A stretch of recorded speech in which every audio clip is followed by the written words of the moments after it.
What's going on, guys? My name is Wade with TechDaily, and in this video, we're going to be checking out the new TCL 10 Pro. Now, if you're familiar with the TCL brand, you probably know them from their super affordable and very popular 4K TVs. They didn't really have their name directly associated with a smartphone up until now, but they were overseeing the Alcatel brand and BlackBerry. So TCL as a whole isn't new to smartphones, but this phone and their cheaper TCL 10L device are the first smartphones to fully embrace the company name. With all that being said, I think TCL has some high expectations to meet here with their smartphones, and I'm really interested to see how this device will compete in the mid-range space, which has become even more crowded, especially in 2020. So let's go ahead and unbox this device and see what the TCL 10 Pro has to offer. Now, this phone retails right now for around $450 unlocked. It's available through TCL's website as well as Amazon and some other places, and if you guys are interested in learning more about the phone or doing some comparison shopping of your own, I will have some links down below in the video description to where you can get this phone at its cheapest current prices. So check down there so you don't miss out on any good deals. Inside the box, the first thing we're greeted by is the phone itself. I'll put the 10 Pro aside for just a second so we can see what else comes inside the package. Digging a little deeper here, the first thing we get is a little cardboard packet, and inside you'll find the quick start guide and some documentation, as well as an included clear rubbery case you can use to protect your brand new phone. What's kind of interesting with this case is that TCL sort of branded it with their slogan "Display Greatness" right across the back, so obviously trying to promote the brand there every chance they get. Also included in the box is the charger and cable, of course. You get a USB-A to USB-C cable and a TCL branded wall plug, and this is an 18-watt fast charger, which is great to see. So with all that out of the way, here is the new TCL 10 Pro itself. And right off the bat, I have to say, I think this is a really good looking phone. It's probably the most premium feeling phone I've come across at this price point so far as well. The TCL 10 Pro is a 6.47-inch smartphone with curved front glass, an aluminum housing, really interesting finish across the back, and plenty of cameras to choose from, obviously. But before we get too far into the specs, I want to take just a second to discuss the naming scheme here, because I feel like some folks will likely roll their eyes at this $450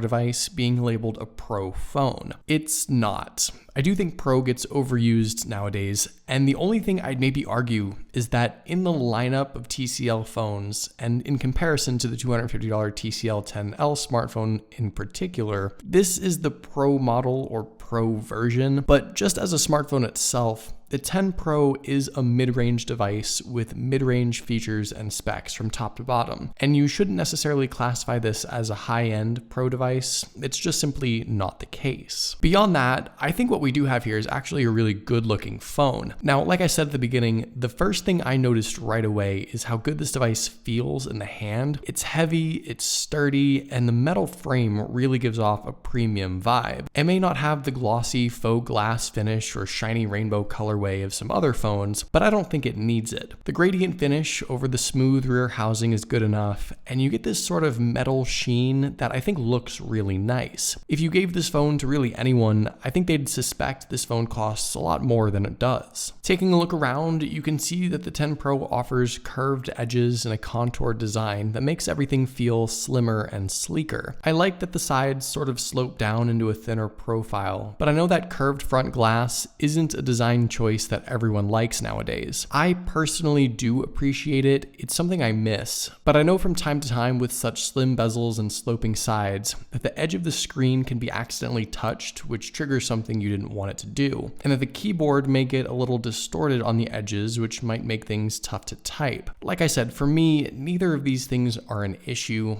I liked the curved screen, but I know not everyone does, which is why I wanted to just take some time to go over it. Across the top, you might be able to tell that the 10 Pro has a teardrop camera notch, which sort of gets hidden by the default wallpaper, but it is there. And towards the bottom, there's a tiny bit of a chin, but not really too much. And all in all, for a 2020 phone in general, but especially a phone at this price point, I don't think there's a single thing wrong with the overall design of this phone. And by the way, here's what the 10 Pro looks like with that included case on. It's not a bad phone case, really, a little loose, but it kind of makes it easier to take off. And across the back, you can see their slogan there. The little square in the middle even borders the actual TCL logo on the phone, and while it is nice that a case was included at least, I don't know if I'm a huge fan of all the text and branding. On the left side of the phone, you'll find a dedicated smart key. This is your Google Assistant button, but it can also be customized to other things, like launching the camera or other apps, or disabling or enabling a setting, which is great. And I really do appreciate the opportunity to customize that button.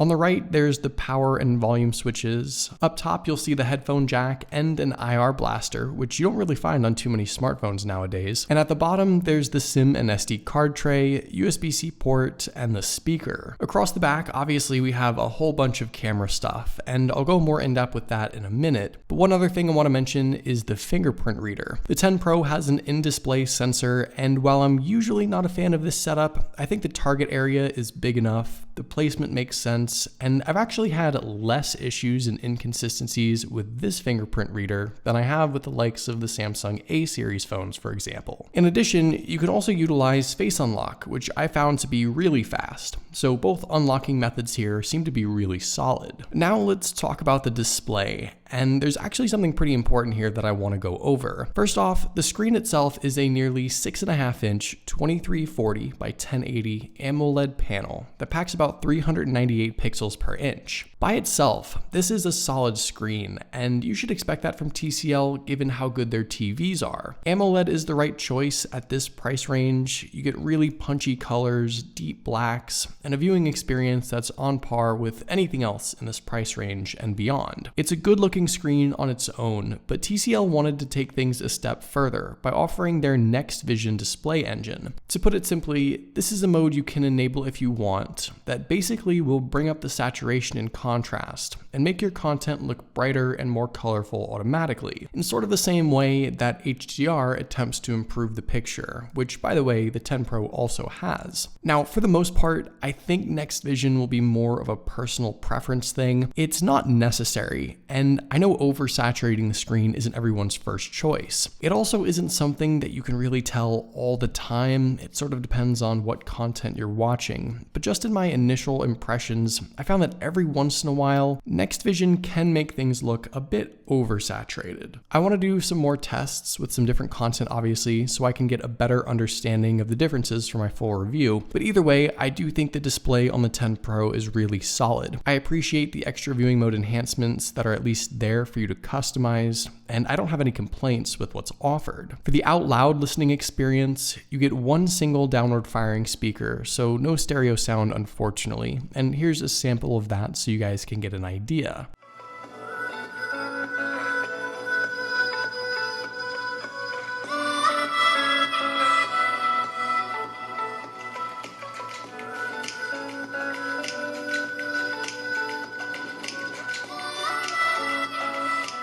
It's okay, not great, a bit muffled, but plenty loud at least. I just think there was some potential here for something better. When it comes to the internal specs and performance, we're certainly getting a mid-range offering, but I think there are a couple of factors at play here. Inside, the 10 Pro packs the Qualcomm Snapdragon 675 processor, Adreno 612 GPU, 6GB of RAM, and 128GB of USF 2.1 storage. Here are the Geekbench and Antutu benchmark scores so you can get a numeric value for the performance, 502 for the single core score and 1622 for the multi-core score on Geekbench, and a combined 221,987 on Antutu. Realistically, I think most people will be a little critical of the choice of processor here, but let me counter that by saying TCL's software experience seems particularly good, and a well-optimized OS may make up for a slightly underpowered chipset. Overall, I'm more than pleased with how the phone feels. In fact, I was even surprised by just how snappy it felt, how quick the UI was, and how well optimized everything seems. TCL's Android 10 skin is certainly far from a fresh stock feel, but I think unlike other companies that tend to take things too far, TCL did a good job leaving their mark without breaking anything or otherwise causing unneeded fluff, bloatware, or UI changes. There are a few particularly useful additions like a side shortcut menu for apps, contacts, and even a ruler. And honestly, I think this is sort of a don't knock until you try it thing. The 675 might not have been the best choice for 2020, but in personally having tried tried this phone now, I can say that the processor itself doesn't seem to be holding this phone back. Games like Asphalt 9 Legends run really well on it, and the 6 gigs of RAM I think is probably the most helpful value in the whole package. I'm excited to put this phone up against the A51 and A71, even though those phones are a little cheaper, because I think the TCL might actually perform quite a bit better. And for the price, while the actual specs may not be the best, the performance and overall experience in using this phone I think outpace the hardware. Powering the TCL 10 Pro is a 4500 mAh battery with fast charging support, like I mentioned earlier. I can't say much for usage yet since I just got this phone, but I think the size of the battery is fine, and given the specs, I'm not expecting any battery issues. So now let's talk cameras, since that's probably one of the most striking physical characteristics of this phone. Around back, the 10 Pro offers a 64 megapixel f1.8 aperture main lens, a 16 megapixel ultra-wide lens,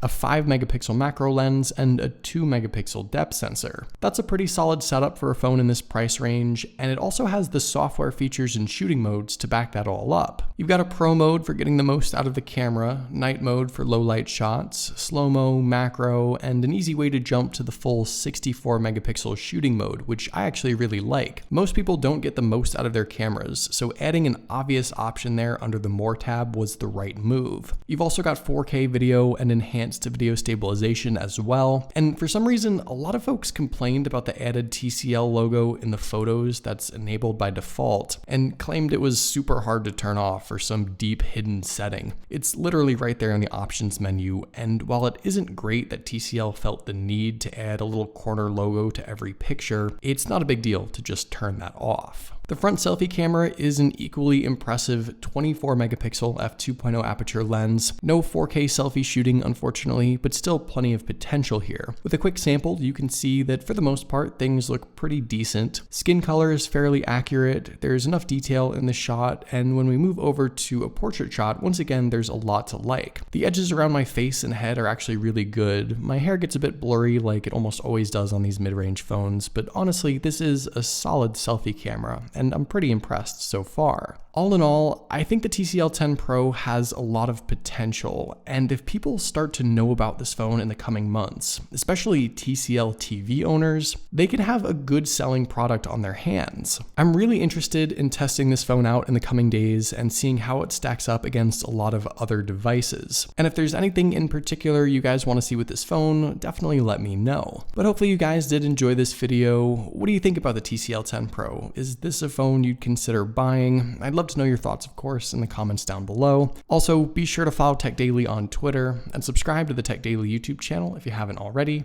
and I'll see you guys later.